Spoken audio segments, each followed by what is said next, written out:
ವಾಣಿ date 28/7/2026 ಪ್ರಾತಃ ಮುರಳಿ. ಓಂ ಶಾಂತಿ. ಬಾಬ್ದಾದ ಮಧುಬನ ಮಧುರ ಮಕ್ಕಳೇ,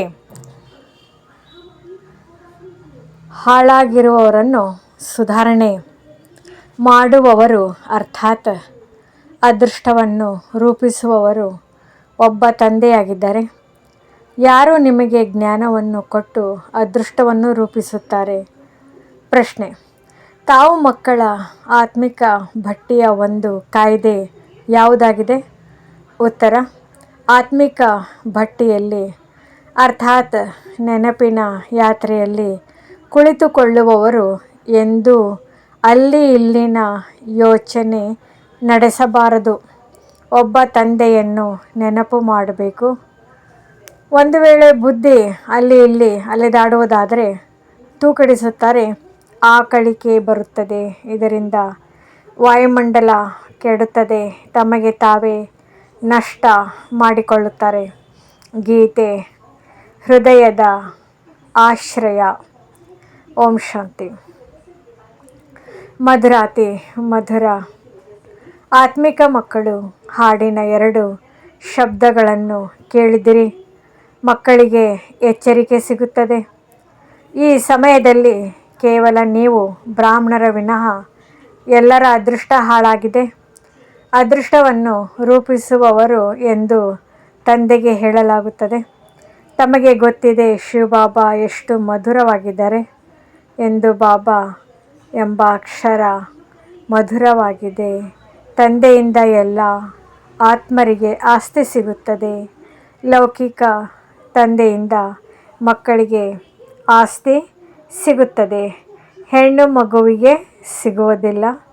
ಇಲ್ಲಿ ಗಂಡು ಮಗು ಅಥವಾ ಹೆಣ್ಣು ಮಗು ಎಲ್ಲರೂ ಆಸ್ತಿಗೆ ಹಕ್ಕುದಾರರಾಗಿದ್ದಾರೆ. ತಂದೆ ಆತ್ಮರಿಗೆ ಅರ್ಥಾತ್ ತಮ್ಮ ಮಕ್ಕಳಿಗೆ ಓದಿಸುತ್ತಾರೆ. ನಾವೆಲ್ಲ ಸಹೋದರರಾಗಿದ್ದೇವೆ ಎಂದು ಆತ್ಮ ತಿಳಿಯುತ್ತದೆ. ಇದಕ್ಕೆ ಬ್ರದರ್ಹುಡ್ ಅಂದರೆ ವಿಶ್ವ ಭ್ರಾತೃತ್ವ ಎಂದು ಹೇಳಲಾಗುತ್ತದೆಯಲ್ಲವೇ? ಒಬ್ಬ ಭಗವಂತನ ಮಕ್ಕಳಾಗಿದ್ದೇವೆ. ಆದರೆ ಇಷ್ಟು ಯುದ್ಧ ಜಗಳ ಏಕೆ ಮಾಡುತ್ತಾರೆ? ಎಲ್ಲರೂ ಪರಸ್ಪರ ಜಗಳ ಮಾಡುತ್ತಲೇ ಇರುತ್ತಾರೆ. ಅನೇಕ ಧರ್ಮ, ಅನೇಕ ಮತಗಳಿದೆ ಮತ್ತು ಮುಖ್ಯ ಮಾತಂತೂ ರಾವಣ ರಾಜ್ಯದಲ್ಲಿ ಯುದ್ಧವೇ ನಡೆಯುತ್ತದೆ. ಏಕೆಂದರೆ ವಿಕಾರಗಳ ಪ್ರವೇಶತೆ ಆಗುತ್ತದೆ. ಕಾಮ ವಿಕಾರದ ಮೇಲೆ ಎಷ್ಟೊಂದು ಯುದ್ಧ ಜಗಳ ನಡೆಯುತ್ತದೆ. ಈ ರೀತಿ ಬಹಳ ರಾಜರು ಯುದ್ಧ ಮಾಡಿದರು. ಕಾಮ ವಿಕಾರಕ್ಕಾಗಿ ಅನೇಕರು ಜಗಳ ಮಾಡುತ್ತಾರೆ. ಎಷ್ಟು ಖುಷಿಯಾಗುತ್ತಾರೆ. ಯಾರ ಜೊತೆಯಾದರೂ ಮನಸ್ಸಾದರೆ ಹೊಡೆಯುವುದೂ ಮಾಡುತ್ತಾರೆ. ಕಾಮ ಮಹಾಶತ್ರುವಾಗಿದೆ. ಕ್ರೋಧ ಮಾಡಿಕೊಳ್ಳುವವರಿಗೆ ಕ್ರೋಧಿ ಎಂದು ಹೇಳಲಾಗುತ್ತದೆ. ಲೋಭ ಇರುವವರಿಗೆ ಲೋಭಿ ಎಂದು ಹೇಳಲಾಗುತ್ತದೆ. ಆದರೆ ಕಾಮಿ ಆಗಿರುವವರಿಗೆ ಅನೇಕ ಹೆಸರುಗಳಿಟ್ಟಿದ್ದಾರೆ. ಆದ್ದರಿಂದ ಅಮೃತವನ್ನು ಬಿಟ್ಟು ವಿಷವನ್ನು ಏಕೆ ಕುಡಿಯುವುದು? ಶಾಸ್ತ್ರದಲ್ಲಿ ಅಮೃತ ಎಂದು ಹೆಸರು ಕೊಟ್ಟಿದ್ದಾರೆ. ಸಾಗರ ಮಂಥನ ಮಾಡಿದಾಗ ಅಮೃತ ಬಂದಿದೆ ಎಂದು ತೋರಿಸುತ್ತಾರೆ. ಲಕ್ಷ್ಮಿಗೆ ಕಲಶವನ್ನು ಕೊಟ್ಟಿದ್ದಾರೆ. ಎಷ್ಟು ಕಥೆಗಳಿವೆ. ಇದರಲ್ಲೂ ಸರ್ವವ್ಯಾಪಿಯ ಮಾತು ದೊಡ್ಡದಾಗಿದೆ. ಗೀತೆಯ ಭಗವಂತ ಯಾರಾಗಿದ್ದಾರೆ ಮತ್ತು ಪತಿತ ಪಾವನ ಯಾರಾಗಿದ್ದಾರೆ? ಪ್ರದರ್ಶನಿಯಲ್ಲಿ ಮುಖ್ಯವಾಗಿ ಈ ಚಿತ್ರಗಳ ಮೇಲೆ ತಿಳಿಸಲಾಗುತ್ತದೆ. ಪತಿತ ಪಾವನ ಜ್ಞಾನ ಸಾಗರ ಮತ್ತು ಅವರಿಂದ ಹೊರಟಿರುವ ಗಂಗೆಯರೋ ಅಥವಾ ನೀರಿನ ನದಿಗಳೋ ಅಥವಾ ಸಾಗರವೋ. ಎಷ್ಟು ಒಳ್ಳೊಳ್ಳೆಯ ಮಾತುಗಳನ್ನು ತಿಳಿಸಲಾಗುತ್ತದೆ. ತಂದೆ ಕುಳಿತು ತಿಳಿಸುತ್ತಿದ್ದಾರೆ. ಮಧುರಾತಿ ಮಧುರ ಮಕ್ಕಳೇ, ನಿಮ್ಮನ್ನು ಯಾರು ಪಾವನ ಮಾಡಿದ್ದಾರೆ? ಹಾಳಾಗಿರುವವರನ್ನು ಸುಧಾರಣೆ ಮಾಡುವವರು ಯಾರು? ಪತಿತ ಪಾವನ ಯಾವಾಗ ಬರುತ್ತಾರೆ? ಈ ಆಟ ಹೇಗೆ ಮಾಡಲ್ಪಟ್ಟಿದೆ? ಯಾರಿಗೂ ಗೊತ್ತಿಲ್ಲ. ತಂದೆಗೆ ಜ್ಞಾನ ಸಾಗರ, ಆನಂದ ಸಾಗರ ಶಾಂತಿಯ ಸಾಗರ ಎಂದು ಹೇಳಲಾಗುತ್ತದೆ. ಹಾಳಾಗಿರುವವರನ್ನು ಸುಧಾರಣೆ ಮಾಡುವವರು ಒಬ್ಬರೇ ಆಗಿದ್ದಾರೆ ಎಂದು ಗಾಯನವೂ ಸಹ ಇದೆ. ರಾವಣನೇ ನಮ್ಮನ್ನು ಹಾಳು ಮಾಡುತ್ತಾನೆ ಎಂದಂತೂ ಅರ್ಥ ಆಗುತ್ತದೆ. ಇದು ಸೋಲು ಗೆಲುವಿನ ಆಟವಾಗಿದೆ. ರಾವಣನನ್ನು ಸಹ ನೀವು ತಿಳಿದುಕೊಂಡಿದ್ರಿ. ಯಾರನ್ನು ವರ್ಷ ಸುಡುತ್ತಾರೆ. ರಾವಣ ಭಾರತದ ಶತ್ರು ಆಗಿದ್ದಾನೆ. ಭಾರತದಲ್ಲಿಯೇ ಪ್ರತಿ ವರ್ಷ ಸುಡುತ್ತಾರೆ. ಯಾವಾಗಿನಿಂದ ಸುಡುತ್ತಾ ಬಂದಿದ್ದೀರಾ ಎಂದು ಅವರನ್ನು ಕೇಳಿ. ಅಂದಾಗ ಇದು ಅನಾದಿಯಿಂದ, ಸೃಷ್ಟಿ ಆರಂಭ ಆದಾಗಿನಿಂದ ನಡೆಯುತ್ತಾ ಬಂದಿದೆ ಎಂದು ಹೇಳುತ್ತಾರೆ. ಶಾಸ್ತ್ರದಲ್ಲಿ ಓದಿರುವುದೆಲ್ಲ ಸತ್ಯ ಎಂದು ಹೇಳುತ್ತಾ ಬಂದಿದ್ದಾರೆ. ಈಶ್ವರನಿಗೆ ಸರ್ವವ್ಯಾಪಿ ಎಂದು ಹೇಳುವುದು ಮುಖ್ಯ ತಪ್ಪಾಗಿದೆ. ತಂದೆ ಇದು ಯಾರ ತಪ್ಪಾಗಿದೆ ಎಂದು ಹೇಳುವುದಿಲ್ಲ. ಇದು ಡ್ರಾಮಾದಲ್ಲಿ ನಿಗದಿಯಾಗಿದೆ. ಸೋಲು ಗೆಲುವಿನ ಆಟವಾಗಿದೆ. ಮಾಯೆಯ ಜೊತೆ ಸೋತಾದಾಗ ಸೋಲು, ಗೆದ್ದಾಗ ಗೆಲುವು. ಮಾಯೆಯ ಜೊತೆ ಹೇಗೆ ಸೋಲುವುದು ಅದನ್ನು ಸಹ ತಿಳಿಸಲಾಗುತ್ತದೆ. ಪೂರ್ತಿ ಅರ್ಧಕಲ್ಪ ರಾವಣ ರಾಜ್ಯ ನಡೆಯುತ್ತದೆ. 1 ಸೆಕೆಂಡಿನ ಅಂತರವೂ ಸಹ ಇರಲು ಸಾಧ್ಯವಿಲ್ಲ. ರಾಮರಾಜ್ಯದ ಸ್ಥಾಪನೆ, ರಾವಣ ರಾಜ್ಯದ ವಿನಾಶವು ತನ್ನ ಸಮಯದಲ್ಲಿ ಸರಿಯಾಗಿ ಆಗುತ್ತದೆ. ಸತ್ಯುಗದಲ್ಲಿ ಲಂಕೆ ಇರುವುದಿಲ್ಲ.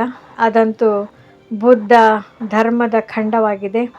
ಲಂಡನ್ ಈ ಕಡೆ ಇದೆ, ಅಮೇರಿಕಾ ಈ ಕಡೆ ಇದೆ ಎಂದು ಓದಿರುವವರು ಬುದ್ಧಿಯಲ್ಲಿ ಇರುತ್ತದೆ. ವಿದ್ಯೆಯಿಂದ ಬುದ್ಧಿಯ ಬೀಗ ತೆರೆಯಲಾಗುತ್ತದೆ.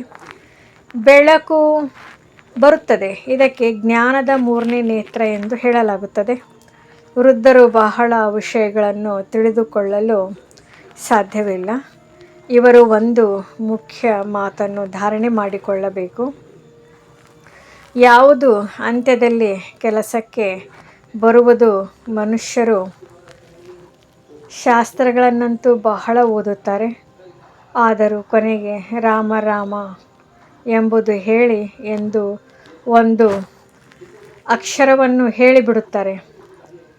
ಶಾಸ್ತ್ರವನ್ನು ಕೇಳಿಸಿ, ವೇದವನ್ನು ಕೇಳಿಸಿ ಎಂದು ಹೇಳುವುದಿಲ್ಲ. ಕೊನೆಗೆ ರಾಮನನ್ನು ನೆನಪು ಮಾಡಿ ಎಂದು ಹೇಳುತ್ತಾರೆ. ಯಾರು ಹೆಚ್ಚು ಸಮಯ ಯಾವ ಚಿಂತನೆಯಲ್ಲಿ ಇರುತ್ತಾರೆ, ಅಂತ್ಯದಲ್ಲೂ ಅದೇ ನೆನಪು ಬಂದು ಬಿಡುತ್ತದೆ. ಈಗ ಎಲ್ಲರ ವಿನಾಶವಂತೂ ಆಗಬೇಕಾಗಿದೆ. ಎಲ್ಲರೂ ಯಾರನ್ನು ನೆನಪು ಮಾಡುತ್ತಾರೆ ಎಂದು ನಿಮಗೆ ಗೊತ್ತಿದೆ. ಕೆಲವರು ಕೃಷ್ಣನನ್ನು, ಕೆಲವರು ಗುರುವನ್ನು ನೆನಪು ಮಾಡುತ್ತಾರೆ. ಕೆಲವರು ತಮ್ಮ ದೇಹ ಸಂಬಂಧಿಗಳನ್ನು ನೆನಪು ಮಾಡುತ್ತಾರೆ. ದೇಹವನ್ನು ನೆನಪು ಮಾಡಿದರೆ ಎಲ್ಲವೂ ಸಮಾಪ್ತಿ ಆಗಿಬಿಡುತ್ತದೆ. ತಮ್ಮನ್ನು ತಾವು ಆತ್ಮ ಎಂದು ತಿಳಿದು ತಂದೆಯನ್ನು ನೆನಪು ಮಾಡಿ ಎಂಬ ಒಂದೇ ಮಾತನ್ನು ಇಲ್ಲಿ ನಿಮಗೆ ತಿಳಿಸಲಾಗುತ್ತದೆ. ನಾವು ಎಷ್ಟು ನೆನಪು ಮಾಡುತ್ತೇವೆ ಎಂದು ಚಾರ್ಟ್ ಇಟ್ಟುಕೊಳ್ಳಿ. ಎಷ್ಟು ನೆನಪು ಮಾಡುತ್ತೀರೋ ಅಷ್ಟು ಪಾವನರಾಗುತ್ತಾ ಹೋಗುತ್ತೀರಿ. ಗಂಗೆಯಲ್ಲಿ ಸ್ನಾನ ಮಾಡುವುದರಿಂದ ಪಾವನರಾಗುತ್ತೀರೆಂದಲ್ಲ, ಆತ್ಮನ ಮಾತಾಗಿದೆಯಲ್ಲವೇ. ಆತ್ಮವೇ ಪಾವನ ಆಗುತ್ತದೆ, ಆತ್ಮನೇ ಪತಿತ ಆಗುತ್ತದೆ ಅಲ್ಲವೇ. ಆತ್ಮ ನಕ್ಷತ್ರ ಬಿಂದು ಆಗಿದೆ ಎಂದು ತಂದೆ ತಿಳಿಸಿದ್ದಾರೆ. ಭ್ರುಕುಟಿಯ ಮಧ್ಯದಲ್ಲಿ ಆತ್ಮ ಇರುವುದು. ಆತ್ಮ ನಕ್ಷತ್ರ ಅತಿ ಸೂಕ್ಷ್ಮವಾಗಿದೆ. ತಾವು ಮಕ್ಕಳೇ ಈ ಮಾತುಗಳನ್ನು ತಿಳಿದುಕೊಳ್ಳಲು ಸಾಧ್ಯ. ನಾನು ಕಲ್ಪದ ಸಂಗಮದಲ್ಲಿ ಬರುತ್ತೇನೆ ಎಂದು ನಾನು ತಿಳಿಸಿದ್ದೇನೆ. ಘೋರ ಅಂಧಕಾರ ಮತ್ತು ಘೋರ ಬೆಳಕಿನ ಸಂಗಮದಲ್ಲಿ ಬರುತ್ತೇನೆ. ಬಾಕಿ ಯುಗ ಯುಗದಲ್ಲೇ ಬರುವ ಅವಶ್ಯಕತೆ ಇಲ್ಲ. ಏಣಿಯನ್ನು ಇಳಿಯುತ್ತಲೇ ಬಂದಿದ್ದೀರಿ